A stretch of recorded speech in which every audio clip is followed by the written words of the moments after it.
Hey, it's Silver, and this is 9 Years of Shadows. 9 Years of Shadows is a Metroidvania with an absolutely gorgeous art style, by the way. The first thing to talk about, obviously, it kind of looks like stained glass in motion a little bit. It's got a very powerful use of color, and that's because the plot of the game involves the world being drained of all of its color and emotion, leaving just sort of sadness behind, and your job is to figure out the source of this curse that caused all the color to be drained out of the world and actually bring all of the color and life back.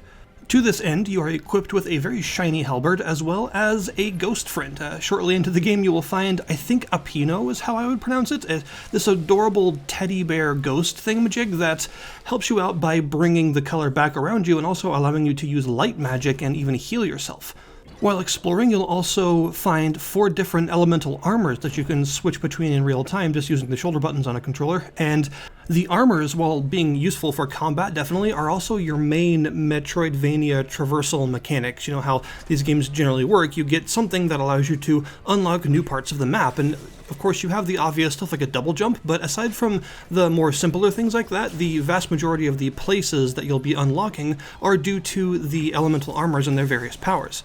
But one of the first aspects to talk about that's really kind of odd about this game is the health system. It's a bit unusual. You'll see at the top left of the screen there you have a long blue gauge and these little red jewels. Those red jewels are actually your health points, meaning you can only take a couple of hits before you die. However, that blue gauge is both a shield and your light magic sort of gauge at the same time, and this will take damage before your health as long as you have at least some in it. And you have a sort of Hollow Knight-like healing idea where you can stand still and hold a button down to perform a healing lullaby and actually restore a good portion of this gauge. However, the catch is that unlike Hollow Knight's healing, it doesn't cost anything. You can do it as many times as you want, but you can only do it when the gauge is completely empty, which means you basically have to wait until you're at your weakest and vulnerable to actual health damage in order to heal yourself, which is an interesting concept. But the other interesting part about this is the fact that I mentioned it's also your light magic gauge, and you just use the right analog stick to point your adorable little teddy bear ghost thing around, and you can fire these light projectiles, and you need these for various enemies in the game as well as for all of the bosses.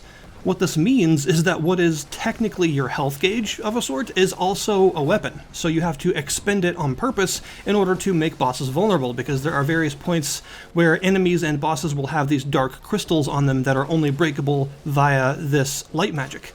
So in order to make bosses vulnerable to your normal attacks, you have to avoid their attacks and then wait for these crystals to show up, break them with some light magic, and then you can actually hurt them with your normal attacks for a short period of time. And all this means the combat is based around using your health as a resource to actually damage enemies. So while you might think having basically an infinite heal might sound overpowered and make the game not difficult at all, that's actually not the case, since you can only use this heal when you're about to die, and you have to use your health on purpose to damage things. Also, earlier on in the game, you will get a power that acts as an alternative way to heal. Well, for one, this light magic gauge does restore itself a bit when you deal damage to enemies with your normal attacks. However, you also get this power that makes it to where as soon as it depletes, and I mean like the actual frame that it completely depletes, this little rhythm-based gauge will pop up with a randomly placed green segment. And if you're able to press the heal button right when the cursor on this gauge is in that green segment, then you will automatically restore the full gauge instantly. This is a big deal because it prevents you from being vulnerable and having to do the slower heal, and also there's the fact that the slower heal does not restore the full gauge, only about 2/3 of it or so. So this big rhythm-based heal is a really big deal, but it can also be pretty difficult to hit because you don't always expect it to pop up when it does. And the fact that the green segment that you have to hit is randomly placed each time means you can't get used to the timing to hit it the same every time, because the timing changes each time it appears. Also, every time you successfully hit it and regenerate your full gauge, the next time it appears, that green segment will be smaller. So every time you succeed at this big restorative rhythm-based thing, the margin for success gets smaller and smaller and smaller, and it gets harder to hit every time you do it. But if you do the slow lullaby heal, it resets the size of this gauge to make it easier again. The various elemental armors you find, I mentioned you can just switch between at will, which is nice, and they all have a sort of color associated with them. They are lightning, water, fire, and earth, and there are various enemies that will have an outline of that color, which is to show you that they're weak to that particular element, and if you use that elemental armor while attacking them, it will hurt them a lot more. It'll do about double damage, so you want to be switching around in combat very often in order to take advantage of the various weaknesses, although not all enemies have a weakness. Each armor has a different set of light and heavy attacks that you can do. You have a sort of basic light combo that's usually 3 or 4 hits, as well as one big heavy attack. And the idea is if you do the heavy attack at the end of a full light combo, it does more damage than if you just do it on its own, so you have sort of a combo bonus. And there are different characteristics to each armor's attacks. Like, for instance, the water armor's attacks are all thrusts, all like pokes forward, so it gives that armor some extra range, and the heavy attack has a lot more range than most other attacks. But the earth armor, for instance, has a big overhead smash that's a lot slower but has a lot more vertical reach. So sometimes you want to change armors for reasons other than just hitting weaknesses.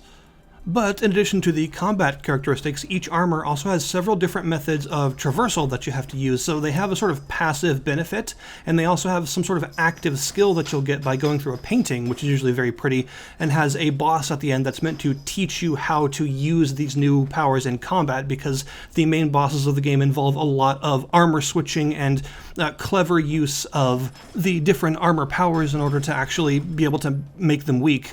So for instance, the water armor has the ability to actually swim, so you can dive down in water, so this allows you to enter new areas that were previously flooded and you couldn't actually get to before. And also you'll gain the ability to transform into like a siren form that can actually swim around in water, so you can access all the other rooms you couldn't get to before that were submerged but a little bit too high for you to jump to. And this also allows you to swim up waterfalls and things, which is pretty cool, and even sort of dash around out of these waterfalls and in between waterfalls and stuff like that, which is necessary for traversing some of the other flooded areas. But then you have stuff like the earth armor, which can allow you to traverse poison rooms without being harmed. Normally, poison rooms, of course, deal huge amounts of damage to you per second while you're in them, but with the earth armor, they don't hurt you at all. And you will also gain the ability to almost go like a morph ball kind of mode, where there are these like small vents and tunnels throughout the castle that you're in, and you can access these with the earth armor's sort of transformation that turns you into like a little bit of earth energy that can go through these little conduits. It allows you to access areas that you previously couldn't, that were barred off by these tiny passages you couldn't normally fit in. In fact, this form can also drop bombs just like a morph ball can, and there are sometimes enemies in these little passages and other blockages that you have to use bombs to bypass. You'll also notice that the game has a very musical theme to it. For one, the game's music is really, really good. It's just a very nice, kind of chill soundtrack. Even the boss fight music is relatively chill, while also being, exciting because it's a boss fight.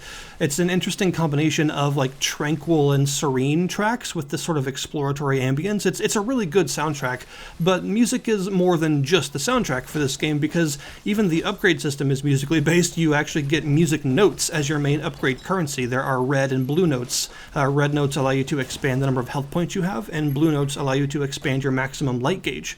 In some other hard-to-reach areas of the castle, you'll also find these ancient scraps that you can use to upgrade your various armors, which will improve their damage and stuff like that. So there's a lot to find while exploring, but in addition to this, there's also some hidden bosses and things around the place that actually have musical attacks. They have music-based, sort of rhythm-based attack patterns for you to learn. So music is very important to the identity of this game in general, so that's what I mean when I say it's more than just the soundtrack. Pretty much, even though it's not a rhythm-based game, the whole game is very much based around the concept of music as a sort of magical force of life and emotion, which I think is a pretty cool idea, and it incorporates it really well, especially with those optional bosses that have those more musically based attacks, and it really drives home how integral music is to this world that they've created, and I think that's a really neat thing. This game does something that I really love in Metroidvanias, which is making your traversal powers used for more than just accessing new areas or opening doors.